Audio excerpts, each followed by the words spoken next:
आप प्रवेश कर रहे हैं CNBC आवाज और इबेक्स कैश के शानदार स्टूडियो में। स्वागत है आपका इबेक्स कैश स्टूडियो में और आप देख रहे हैं आवाज अड्डा। मेरा नाम है नीरज वाजपेयी। बातचीत आज उत्तर प्रदेश की राजनीति की होगी। आज एक एक्सप्रेसवे का लोकार्पण किया गया। प्रधानमंत्री ने पूर्वांचल एक्सप्रेसवे का लोकार्पण किया और इस मौके पर लैंडिंग करके दिखाई गई कि किस तरीके से ज़रूरत पड़ने पर वहाँ पे हमारे फाइटर प्लेन्स लैंड कर सकते हैं। तो ये एक बहुत ही बड़ा इवेंट उत्तर प्रदेश के लिहाज से इसलिए है क्योंकि ये एक बहुत बड़ा एक्सप्रेसवे है। कुछ इसकी थोड़ी सी आपको जानकारी मैं दे दूँ। इसका नाम है पूर्वांचल एक्सप्रेसवे और ये लखनऊ से गाज़ीपुर को कनेक्ट करता है। 6 लेन का एक्सप्रेसवे है। 340-41 किलोमीटर के करीब इसकी लंबाई है और 22,500 करोड़ रुपए इसको बनाने में खर्च हुए हैं। इस सरकार ने जुलाई 2018 में इसका काम शुरू किया था और अभी नवंबर में ये काम पूरा हो पाया। अब यहीं पे पेंच फंसता है, लेकिन उस पेंच को आगे लाएंगे।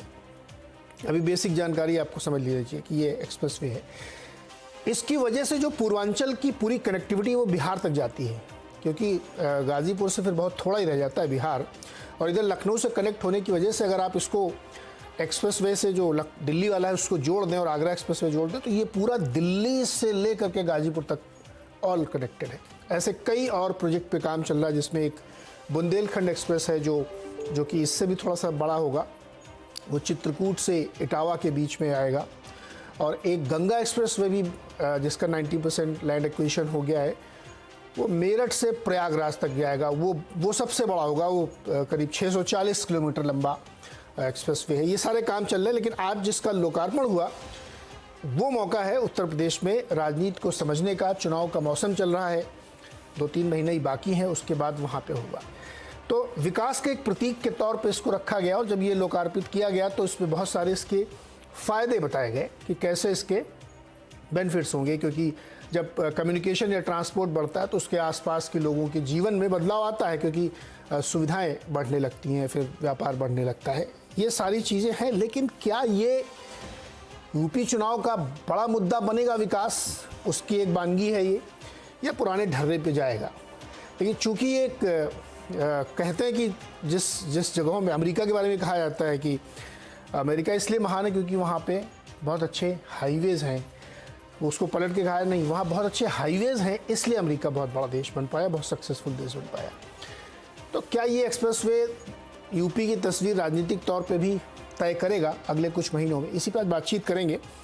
और जो हमने कहा था कि इसमें एक कैच है, समाजवादी पार्टी का दावा है कि ये तो उनका कॉन्सेप्ट था।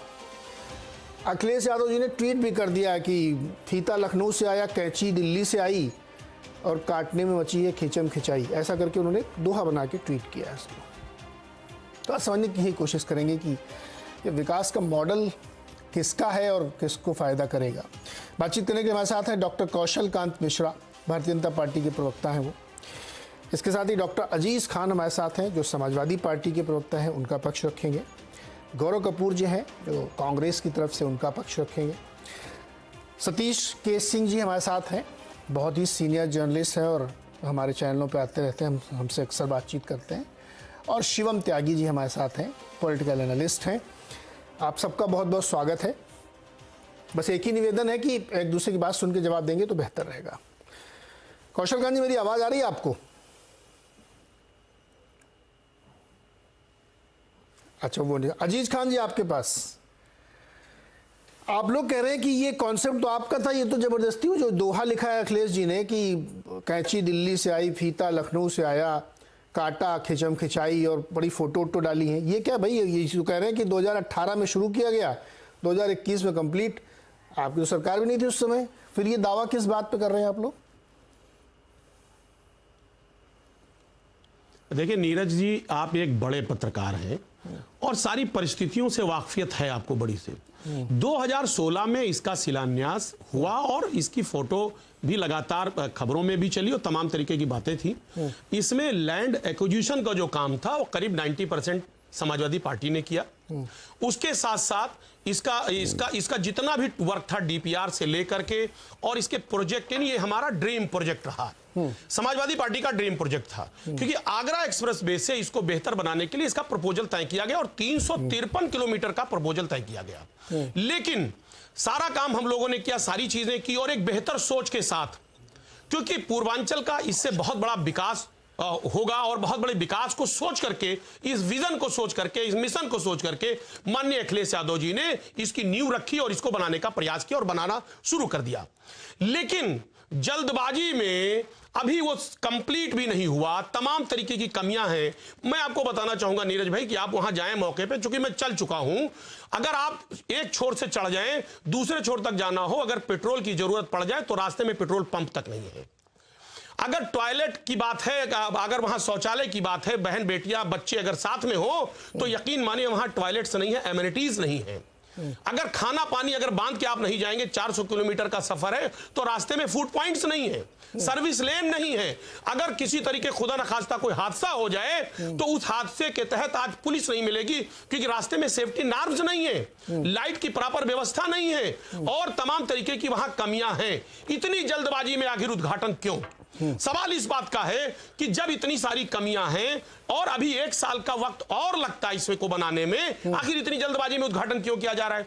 10 हफ्ते चुनाव के बचे हैं। समाजवादी पार्टी का काम है, समाजवादी पार्टी का विजन है, मिशन है, उसका ड्रीम प्रोजेक्ट है, उसको अपना बना करके जिस तरीके से आज एक इवेंट मैनेज किया गया, उस पर जहाज को उतारा जा रहा है, उसको इवेंट मैनेज किया जा रहा है, ये जनता इस बात को समझ रही है। हम जानना चाहते हैं कि अगर इन्होंने वाकई में कोई काम किया, हम मानते हैं काम किया, तो ये बताएं ना। 7 साल हो गया, बुलेट ट्रेन ये लेकर के आए थे, शिलान्यास किया था इन्होंने।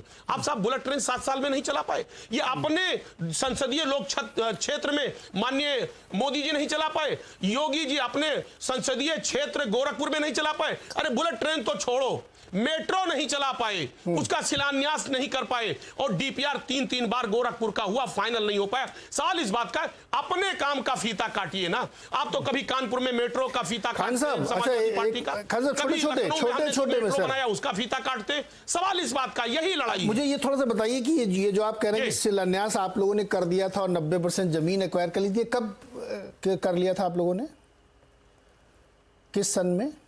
ये दिसंबर में किया था, 16 दिसंबर को 2016 में। 2016, हाँ सर, फोटो भी ट्वीट सर, किया मैं वही तो कह रहा हूं। वायरल है। और भैया आप पत्रकार हैं, बड़े पत्रकार हैं, आप तो ये तो जान ही रहे हैं ना। अभी तो ये कोई लुकी छुपी बातें हैं नहीं। अरे मैं कब मना कर रहा हूं, मुझे सवाल तो पूछने दीजिए। लुकी छुपी बातें नहीं है कि हम अपनी तरफ से बता रहे हैं। अरे डॉक्टर साहब, मैंने कहा कि आपने वो फोटो नहीं किया, या मैं तो पूछ रहा हूं अपनी जानकारी बढ़ाने के लिए। दिसंबर 2016 में। ठीक पूछ रहे हैं तो सवाल ही और एक बात और बताऊं सर, पहले सवाल 10 सेकंड और ले लूंगा। नहीं सर 10 सेकंड और ले ले, ये इस पर बात इनकम्प्लीट रह गई है। 353 किलोमीटर का प्रोजेक्ट था, इसमें बनारस भी लिंकअप था। बनारस को यानी 12.5। ठीक है सर, वो उसमें आ जाएगा। मोटा सवाल पूछने दीजिए ना मुझे, मैं अपनी जानकारी बढ़ाना चाहता हूं दर्शकों के लिए भी।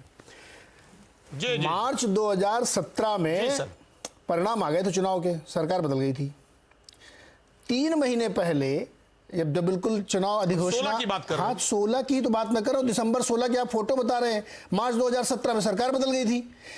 तो चुनाव अधिघोषणा जारी होने से ठीक 1 दिन पहले जो करीब 100, 150, 200, 400 योजनाओं का शिलान्यास 1 दिन में किया गया था, कुछ घंटों में। और आप कह रहे हैं 90% लैंड एक्वाजिशन हो चुका था। मेरी जानकारी के हिसाब से 80% लैंड एक्वाजिशन के बाद टेंडर फ्लोट हो जाता है। तो आप लोगों ने टेंडर फ्लोट किया था क्या, बताइए? टेंडर इसका हो गया तो टेंडर बाद में बीजेपी ने कैंसिल कर दिया इसका टेंडर। क्यों कैंसिल तो हो ही गया था? क्यों कैंसिल किया था ये भी बताइए। बाकायदे इसका टेंडर हो गया था, इसका अलाइनमेंट हो गया था, इसका डीपीआर फाइनल था, सारी काम हो गए थे।